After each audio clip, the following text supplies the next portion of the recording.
So I've been asked, what about Michael Mah? What about my background? How did I wind up in this place? It's been an exciting and fascinating journey.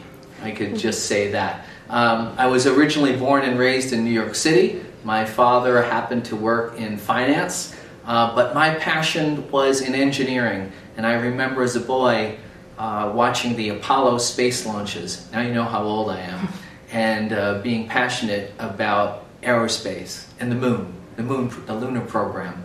So I wound up working in the early part of my career, interestingly, on undersea navigation, geophysical exploration, specifically in submarines. And my first exposure to having to manage teams and organize work was in software to do undersea navigation, a very complicated environment deep into the ocean that required a lot of real-time code in a very complex and hostile ocean in terms of ships. Then I wound up, after being in aerospace, joining a firm and being a managing partner with QSM Associates. And QSM stands for Quantitative Software Management.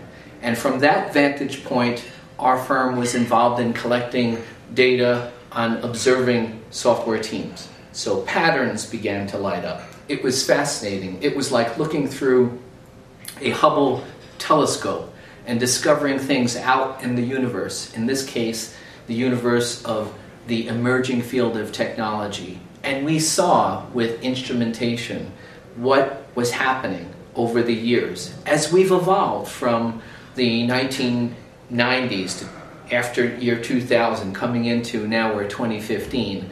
And my life in this field almost reads like a history book, which is very fascinating. One of the things I even recall fondly was meeting Steve Jobs and having him speak when he was creating Next Computer.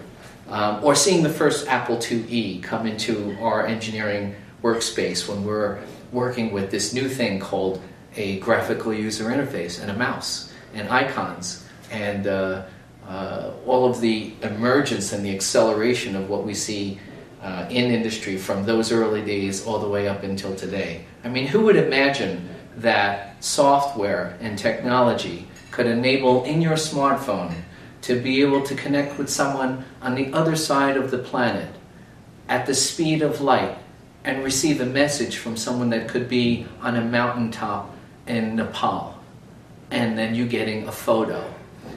We are wiring the world, and in my excitement about being part of this field, I'm witnessing a transformation of the planet. We are witnessing the emergence of what we call the global mind. And this is part of what makes it so exciting for me personally in this field.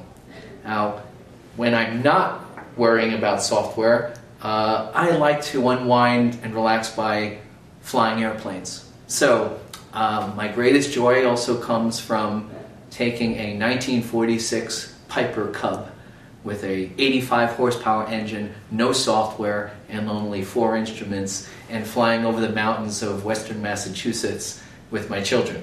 So my son 18, my daughter now 22, we as a family get to go flying in airplanes. And so that's what I do when I'm not thinking about software. I'm thinking about non